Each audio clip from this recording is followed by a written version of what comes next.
Betwabwe, this is Web Sunshine today for the 14th June of 2017. We celebrate the 57 years of Congolese independence. Yoo-hoo!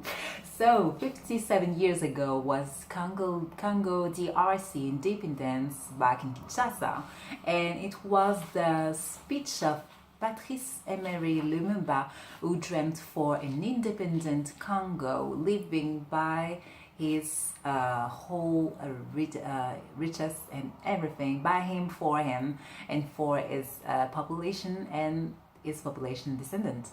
So today we celebrate this day that this man just worked for this independence, and you have to know that Congo was in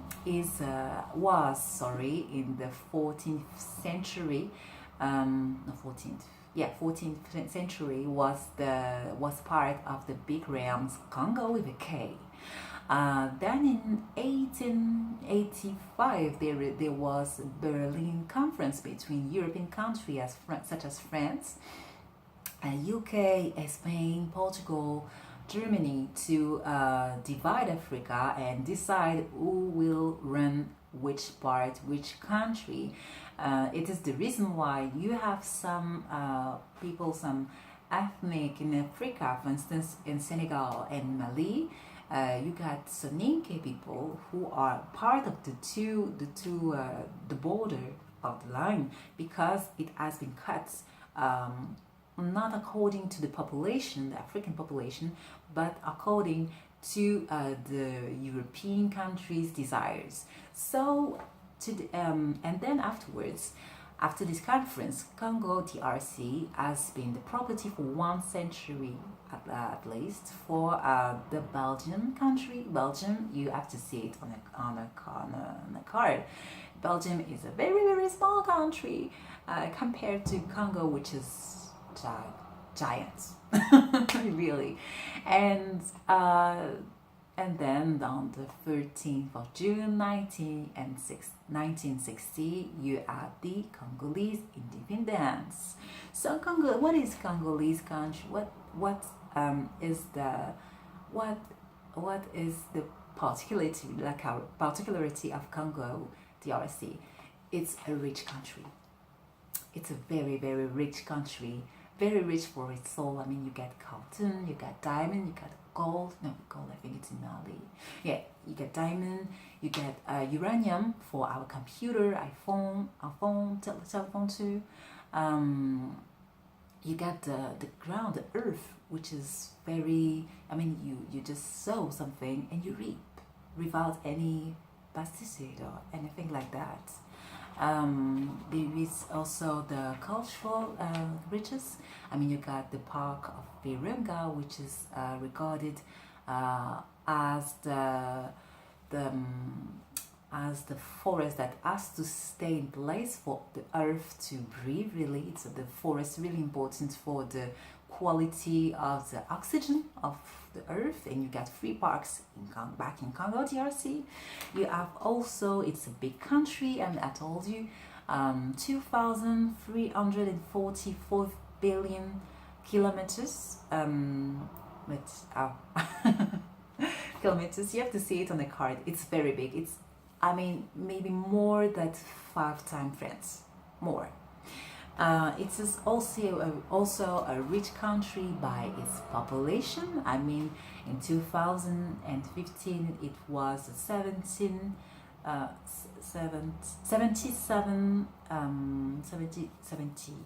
78 billion people in Congo in 2015. I mean, it has increased today, I'm sure, because Congolese people are Congolese are people who really give birth to many children. You get family with 5, 6, 7, 8 children. At the time of my parents, it was 10, 11, sometimes 14 children in a family, sometimes 3, sometimes 9, sometimes 5, sometimes 6. Yeah, women just give birth to many children. So it's not very rich. We just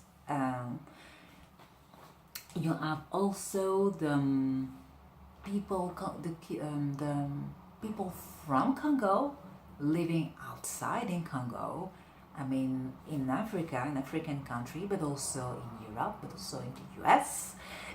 We got people from Congo at least everywhere, back in China too, back in Russia too, in India too.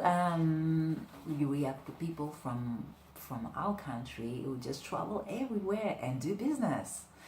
There is also, that you may know as, I mean, for music, you have maybe heard about Fali Pupa, who just made a fit with Olivia a few years ago. Olivia from the group Jenny unit from 50, of 50 Cent. He made a fit. He was supposed to make a fit with R. Kelly. Actually, I don't know if he did. He made a fit with Flavor, a Nigerian singer. You have also Kafi Olimide. He made the song Ekotite, which you take yourself into a picture and just hear Ekotite with the finger there. He just released the song Loi, who has 20 years now, but that is known outside Congo, even by white people, to tell you so. You get also rappers in France. They speak in French, and sometimes in Lingala. You have Gradure, sorry. You get Kalash Criminel, who is blonde like me. You have Niska. You have there's too many people. There's too many people. You get Damso. Before maybe 10 years ago, you get Patsy. You get there is too much people. And when the Congolese people has won his last victory in the CAN, which is the African game from soccer, from European soccer, the Wazekwa has released the song Fimbu, which is a song that people were dancing. It was just by a player. A player was just dancing on the field because he just scored a goal. He just scored and it was just dancing. And since then, everybody is dancing the song Fimbu, Fimbu. And we also have our signs, which are ours. I mean, our first name are quite special. I mean, you got Merveille, you got Grace, you got Dieu donné, Dieu merci. Dieu donné, which means God has given. Dieu merci, which is God thanks. And all these first names are often used to mock Congolese people. Say, what are your first name? I mean, what is it? And in France, we got, I always give the example. In France, we got the first name Pierre. Pierre, which means stone, in French culture, it's normal to give this first name to a child, and nobody just cares or maybe is surprised or shocked to hear somebody called Pierre, but Pierre is a stone. Actually, it's the translation. It means stone. For English names, I don't know. Maybe there is English names that are common noun in the first place, but yeah, we have our first name, which is quite special, and we have our ambassador. Sometimes people like to call them because they are calling sapper, which means they wear, the suits, really colored suits with pride, and they're living, and they just put some fight with their shoes, like showing you that it's very expensive. It's from an animal. It's a valuable thing, and so on and so on. And unfortunately, people just assume that we are only the sapper. So this guy just put this yellow colored costume because if it's his belief. But truth is, we are very rich people, very people that create companies in different fields. I mean, the sportsmen like Serge Ibaka, like Mutombo Dikembe. There is couple I remember, Estelle and Denis. I mean, I don't remember the field they are, but you have really plenty of people, and we got entrepreneur in many fields. I mean, in Paris there was the event Congo à Paris, which was created and organized by a Congolese, with other Congolese, to present Congolese culture um, here in Paris, and it has happened on the 27th and 28th of May of this year. We are waiting for the second edition, maybe the second edition next week. Sorry, next year. And there is plenty of things. There is Congolese people just are born here in Western country, grow up in Western country, and decide to go back because they see that there is an economy, there is everything to do. And yeah, really, this message to you, Afro-American and people from UK, you don't know where to go, you do not feel good in UK, come to our African country. Really, come to our African country with people are like you, and you'll visit, you'll see it. It's really something else. You really have to take it to an African country, choose one, and just see. You'll be surprised. And to finish, the one thing I really love about Congolese people is that they are people who genuinely welcome foreigners. I mean, when you come to Congo, there is nothing that there is no this policy as if you're not Congolese, you're not welcome here.